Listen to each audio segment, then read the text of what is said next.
Ora, professor Gubita, aiutiamoci ad entrare nel vivo della nostra discussione e lanciando ulteriori input ai nostri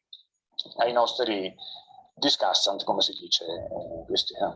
Bene, io non vi porto via tanto tempo, ma vorrei darvi la spiegazione del perché il sottotitolo di questo evento, perché lo abbiamo chiamato Roadmap per il futuro.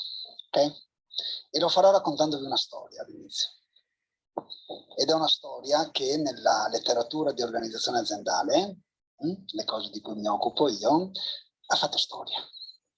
E questa storia dice, immaginate di essere arbitro, allenatore, giocatore e spettatore di una singolare partita di calcio.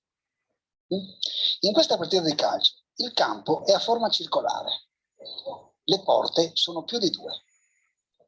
I giocatori possono entrare quando vogliono in campo e possono uscire quando vogliono, e tutte le volte che vogliono.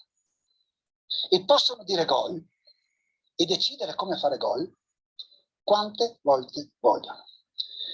Aggiungiamo che il campo è a forma circolare, è su un piano inclinato e tutti giocano la partita come se la partita avesse un senso. La teoria organizzativa che sintetizzo in questo modo, non l'ho sintetizzata io, l'ha sintetizzata uno dei suoi autori per farla capire, è una metafora che viene utilizzata per spiegare come funzionano le organizzazioni complesse. Le organizzazioni complesse, magari abitate, frequentate da persone skillate, da persone ambiziose, da risk taker, possono funzionare se e solo se chi vi partecipa, soprattutto se è ambizioso e schillato o ambiziosa e schillata, può giocare dentro un sistema di regole condiviso la propria partita. Ecco, a me sembra, e l'idea che sta sotto la roadmap piuttosto che il decalogo su cui abbiamo discusso, a me sembra che questa metafora, con qualche adattamento, sia adeguata per interpretare la realtà che ci circonda. E allora io ho provato a sintetizzare queste cose nell'editoriale di Corriere Imprese di questo numero, esattamente immaginando la carriera imprenditoriale non come una carriera lineare, ma come una carriera circolare, come una carriera in cui l'imprenditore o l'imprenditrice entra quando vuole, dove vuole, può uscire quando vuole, può rientrare, può fare come Nicola e Nunzio, che sono imprenditori seriali, e quindi immaginare lo sviluppo della carriera imprenditoriale in maniera adatta ai tempi. E perché questo è importante? Perché viviamo in un mondo complesso che potrebbe permettere a più persone di sperimentarsi o ad alcune persone che percepiscono di non essere più capaci di gestire per bene un'impresa, di non sentirsi a disagio nel venderla, non essere biasimati se la vendono e assecondare lo sviluppo organizzativo e la crescita dell'impresa con gli strumenti adeguati. Allora, dentro questo quadro, vado rapidamente alla fine, ma lasciami finire tutto il ragionamento. Certo, ci mancherebbe. Pensando a voi, ogni capoverso di questo editoriale è costruito su di voi. Per fare queste cose noi abbiamo bisogno di aziende dove la governance non è la distribuzione di gettori di presenza, ma è lo strumento organizzativo che permette e che porta il potere strategico e direzionale e le risorse nelle mani delle persone che hanno le competenze per mandare avanti l'azienda. E quindi, nella complessità in cui viviamo, la governance non è una sovrastruttura, ma se volete è il motore che manda avanti la macchina.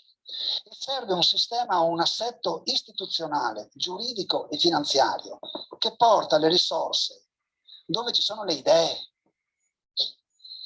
che fa fluire le risorse, come è capitato a Nunzio e a Nicola e ai loro amici, a chi nulla ha da mettere da dare in cambio se non le proprie idee, ben costruite, con dei piani di business ben fatti. E magari anche un assetto culturale che non biasima, come dicevo prima, chi vende l'azienda. O chi come Amelia a un certo punto dice io voglio entrare in un business più grande.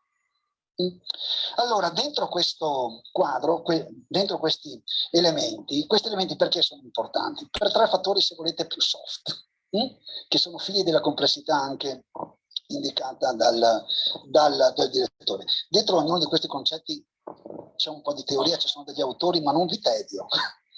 Ci sono studi della Banca d'Italia, ci sono pensatori molto più bravi di me, che ho cercato di sintetizzare per renderli facilmente fruibili. Allora, c'è dietro questa idea c'è la consapevolezza che le persone di successo, chi ha un track record importante, più cresce anagraficamente e minore è la propensione a sperimentarsi in business nuovi. Perché metterebbe in discussione la reputazione di una vita e quindi rischia, usando parole della Banca d'Italia, di congelare le specializzazioni della propria impresa. Allora, portare i capitali dove ci sono le idee, al di là che sia anche democratico, tra le altre cose, giusto, ci aiuta a sperimentare business, ripeto, nuovi. E poi c'è la certezza, anche questa, di studiosi molto più bravi di me, che le competenze imprenditoriali non si trasferiscono per via familiare. Non si trasferiscono per via familiare. E allora, se questo è vero, è vero per tutti, la conseguenza è che il passaggio generazionale in famiglia è un di cui, perché se dicevamo prima che bisogna portare i capitali e il potere, le leve di gestire, nelle mani di chi ha le idee e gli strumenti per realizzarle, e bisogna fare poi queste cose qua. E l'ultima cosa è la presa d'atto, che in un mondo complesso, più volte evocato anche adesso, nel mondo complesso in cui viviamo, è molto più frequente, è molto più elevata la probabilità che le skill che una persona ha diventino obsolete, non servono più a niente o servono meno. E allora, se uno vende, se uno si allea, se uno entra in un business più grande perché dice sono a fine corsa e penso di non avere le caratteristiche per ripartire con il business. Dentro tutto questo contesto, e finisco, a parole siamo tutti d'accordo che questo è vero. Sì o no? Nei fatti non è così. Nei fatti non è così. Ma voi siete la dimostrazione invece che può essere così. E quindi la narrazione che vogliamo dare è la narrazione positiva. Positiva. L'esempio di passaggi generazionali che partono magari con affiancamento di figli ai genitori e magari con protocolli di famiglia e magari con strutture di governance che permettono alle giovani generazioni di sperimentarsi e la generazione che cede il potere di poterlo fare a testa alta e in sicurezza. E poi ci sono i corporate spin-off. Se è vero che i capitali e il potere deve andare nelle mani di chissà, e il fatto di essere nato senza il becco di un quattrino non deve essere una penalizzazione, bisogna fare come, cito un nome che non è qui, come Mauro Mantovan a Tribano, che fa crescere la sua azienda con i corporate spin-off, che tradotto in italiano vuol dire mette il potere nelle mani delle persone skillate che ha e dice io ci metto i capitali e i soldi perché li ho, tu no, ma tu hai le idee. E allora anche questo è un modo per una roadmap per far crescere il sistema. E poi ci sei tu, Amelia, con le alleanze strategiche, con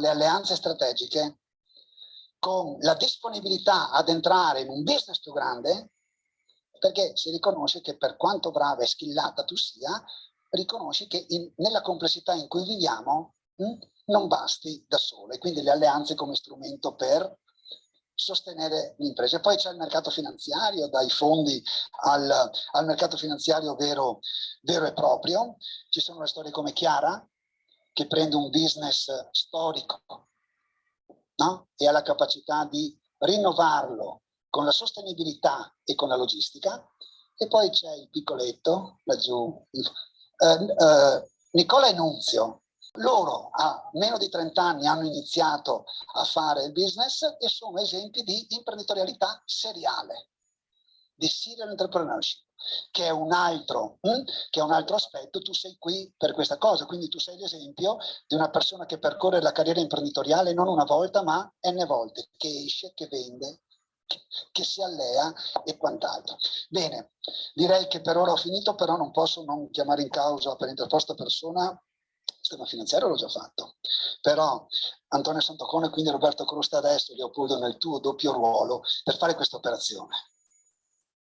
Non possiamo immaginare che succeda alla garibaldina come negli anni 70, ma serve, come ho provato a dire, un'elite, e voi siete parte dell'elite, coraggiosa, responsabile e inclusiva. E inclusiva. Perché nascere senza il becco di un quattrino non dovrebbe mai essere una penalizzazione, no? Se hai le idee, le skill e i progetti per crescere. Io ho finito, Alessandro, poi magari... Paolo, no, tu non hai finito il primo intervento.